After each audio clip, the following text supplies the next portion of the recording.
द्वीप से राजा लोग आए थे। गांव भूल जाओ, शहर भूल जाओ, जिला भूल जाओ, राज्य भूल जाओ, हाँ, देश भूल जाओ, हम का बता गए, द्वीप से राजा लोग आए थे सीता का स्वयंवर देखने।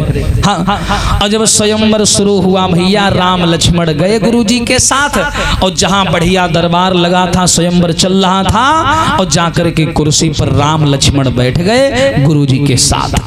स्वयंवर शुरू हुआ, एक शंख बजा है, पूजन हुआ धनुष का, और होने के बाद स्वयंवर शुरू किया। एक से एक बड़े बड़े राजा यही भारी बाडी बनाए रहे, मूछे कोई का हम टोरे देव, कोई का हम टोरे देव, कोई का हम यो खाए कान, कोई का हम वो खाए कान, सब भैया ताल ठोके मूछ ऐठे। हाँ, स्वयंवर शुरू हुआ। और जैसे ही स्वयंवर शुरू हुआ, प्रमाण तो ये मिला भैया, मैया जानकी जयमाला लेकर के भरी सभा में दुल्हन बनकर आई। और जैसे ही जयमाला लेकर सीता आई, आहा, तुलसीदास ने वर्णन किया कि रंग भूमि और जब सिए पगोधारी, तो देखी रूप मोहे नर नारी। वारे तुलसीदास, अब यहाँ पर बड़ा शंका का विषय खड़ा हो गया कि तुलसीदास बोले कि रंग भूमि जब सिए पगोधारी, और देखी रूप मोहे नर नारी, यानी सीता जब आई तो सीता को देख करके नर नारी मोहित हो गए। और वह तुलसीदास आगे का लिख रहे हैं कि मोहे ना नारी, और नारी के रूपा पन्नगारी यह रीति अनु। तुलसीदास या कहीं कहते हैं कि नारी को देख कर नारी मोहित हो गई, और या कहीं कहते हैं कि नारी को देख करके नारी मोहित नहीं होती। अब बताओ भैया, कहीं क्यों नहीं होती? इसी चौपाई में उत्तर छिपा हुआ है, आइए जरा ध्यान देना। रंग भूमि जब सिए पगुधारी, पगुधारी शब्द पकड़ लीजिए। पगुधारी नाम था भगवान रामचंद्र का। कैसे? अरे जब से नारी अहिल्या तारी, और तब से नाम परो पगुधारी।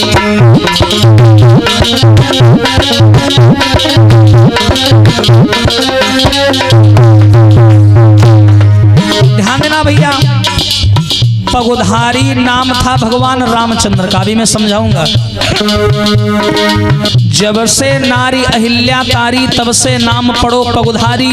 और दूसरी बात, अरे भृगु ने लात सीना पर मारी, तब से नाम पड़ो पगुधारी।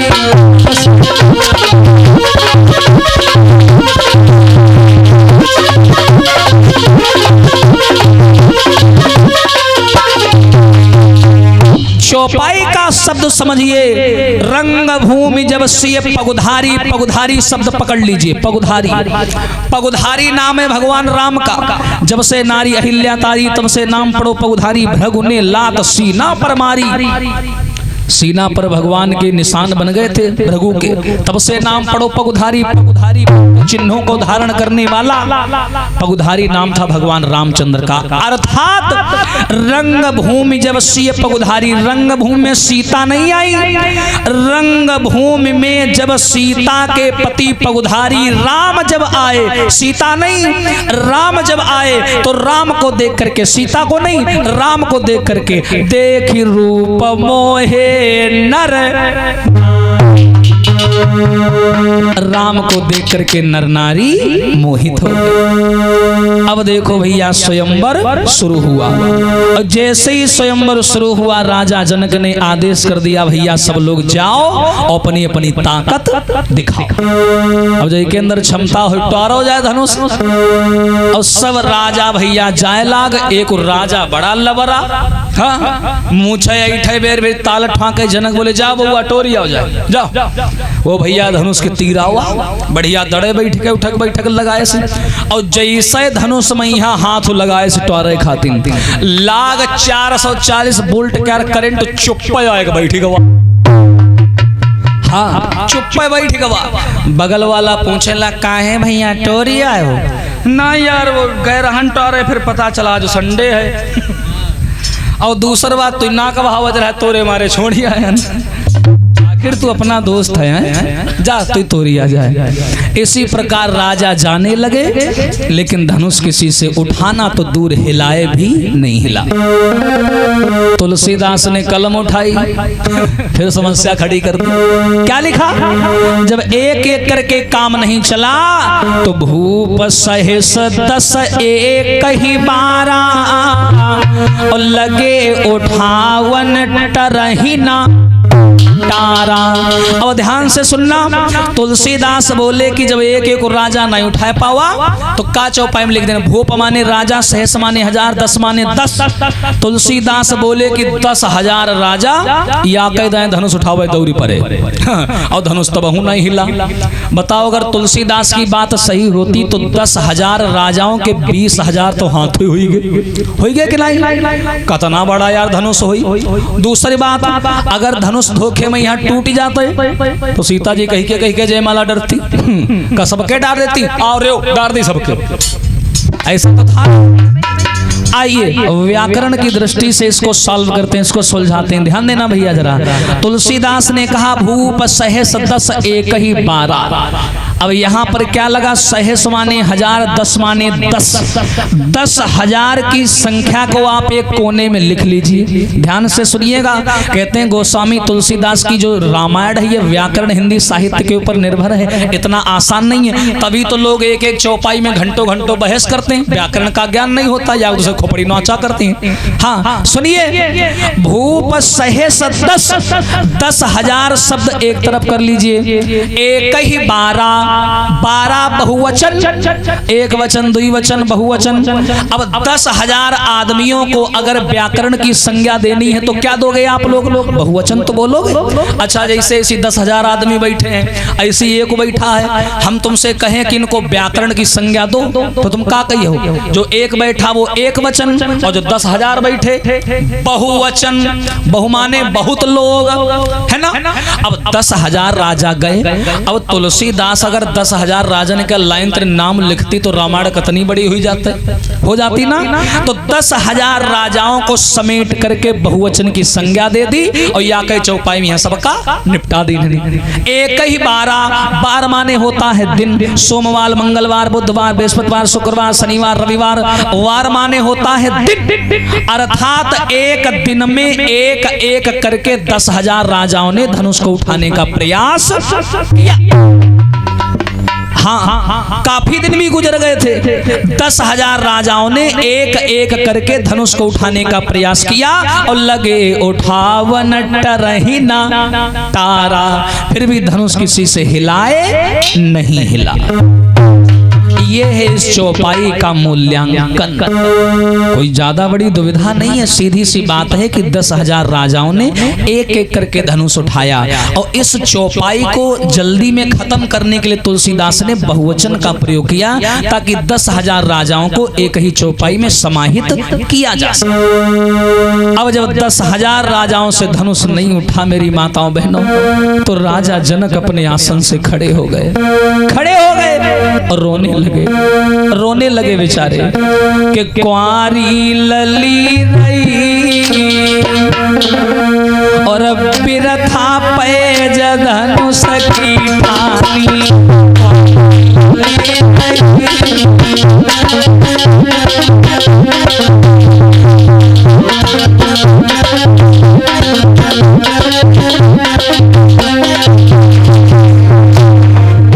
राजा जनक अपने आसन से खड़े हो गए, रोने लगे। शर्म कर लो तुम सब दरबार वालों, इतने लोग आए लेकिन एक धनुष नहीं उठा पाए।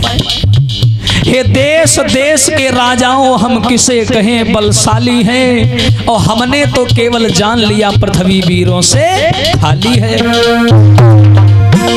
अरे काऊ क्षत्रिय पे धनुष न टूटो,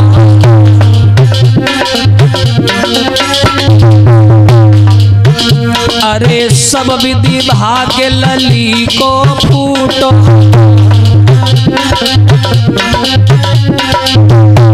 के हमारी हंसी भई बिरथा पैज धनुष की ठानी।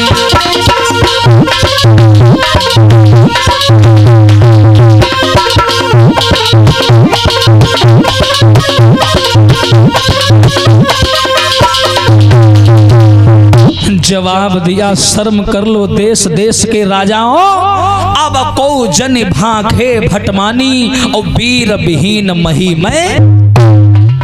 आज मैं जान गया कोई इस धरती पर वीर नहीं है। तुम लोग कोई मूंछ खींच रहा था, कोई ताल ठोक रहा था, एक धनुष नहीं उठा पाए तुम लोग। शर्म की बात है कि भारतवर्ष में कोई ऐसा वीर नहीं बचा जो इस धनुष को तोड़ सके। भैया जतने राजा बैठे रहे सबकी गर्दन तरे झुक गई, और झुकना भी चाहिए, धनुष नहीं तोड़ पाए, सबकी तरह झुक गई, लेकिन हुए बैठे रहे 250 ग्राम का लखन लाल उनते नहीं रहा गवा। लक्ष्मण खड़े हो गए, आवाज लगाइए जनक,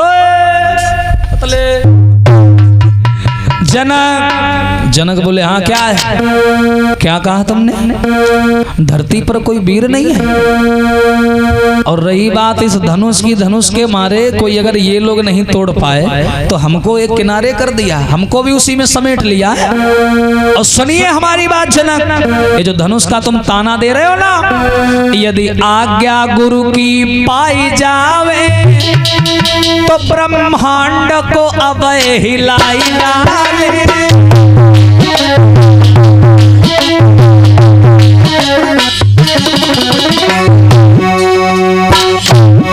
ए जनक, हम सूर्यवंशी हैं, हम लोग जहां बैठते हैं वहां ऐसी कायरता भरी बात अच्छी नहीं लगती। ये धनुष की बात कर रहे हो, अरे ये धनुष धनुष तो बहुत छोटी बात है। अगर गुरुजी एक बार आज्ञा कर देना तो सुनो,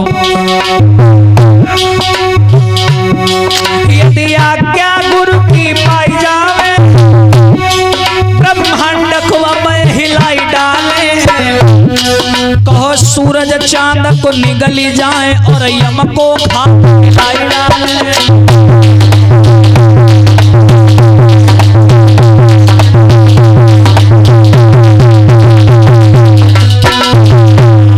लक्ष्मण ने कहा जनक ये धनुष के मारे तुमने ताना मार दिया है? अरे ये धनुष धनुष तो बहुत छोटी बात है, अगर गुरुजी आज्ञा कर दें तो पूरे ब्रह्मांड को गेंद की तरीके से उछाल लूंगा, ध्यान रखना। और भैया लक्ष्मण ने ये बात कही तो सब राजा लक्ष्मण के चेहरा की ओर देखने लगे, वाह जी वाह, छोटा मुंह बड़ी बात। विश्वामित्र खड़े हुए, फटकार लगाई, बैठो तुम काहे मारे उलर रहे हो। विश्वामित्र कहने लगे, बैठो लखन खामोश, और ये काम तुम्हारा है नहीं, व्यर्थ बढ़ाते जोश। तुम्हारा कौन बिहाव है जो मारे उलरे मरे जा रहे हो, चुप बैठो।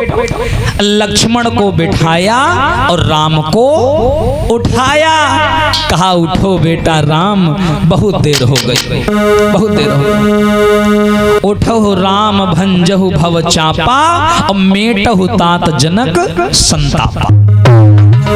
जाओ बेटा राम, अब तुम ही धनुष को तोड़ के आओ, सीता जी के साथ नाता जोड़ो। अब देखिए राम जब उठे तो राम का शिष्टाचार कितना बढ़िया, सुनि गुरु बचन चरण सिरनावा, और हरस विषाद न कछु उर आवा। गुरु जी के पैरों को छुआ, और जब राम जी धनुष तोड़ने चले तो राजा लोग मजाक उड़ाने लगे, बोले देखो भैया हम तुम तोड़ नहीं पाए, अब चिड़िया पहाड़ उठाने जा रही है।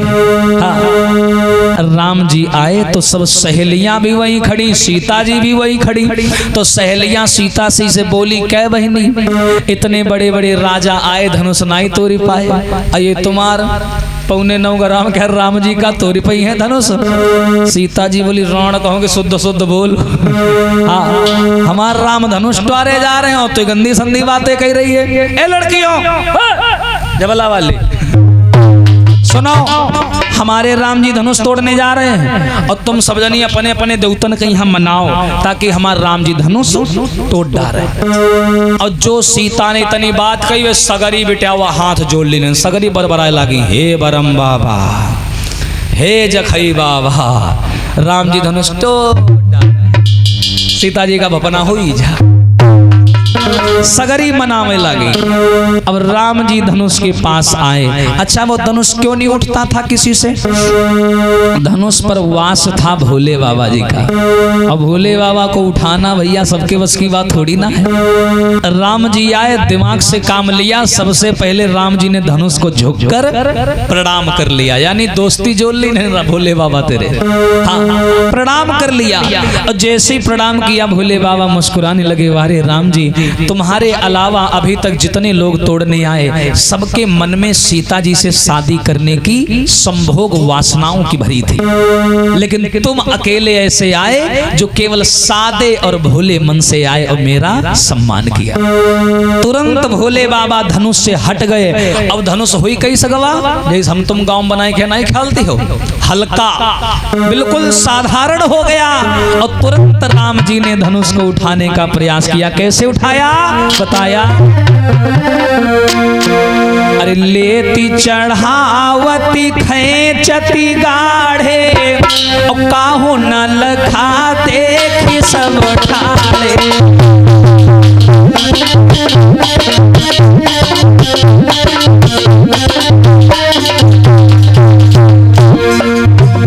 धन्य है हमारे राम जी।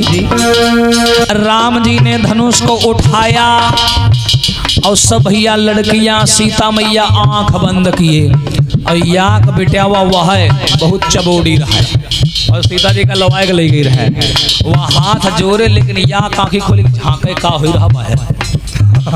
हाँ क्या हुआ? अरे लेती चढ़ावती खैचती गाढ़े, कहूँ न लखा देख सब।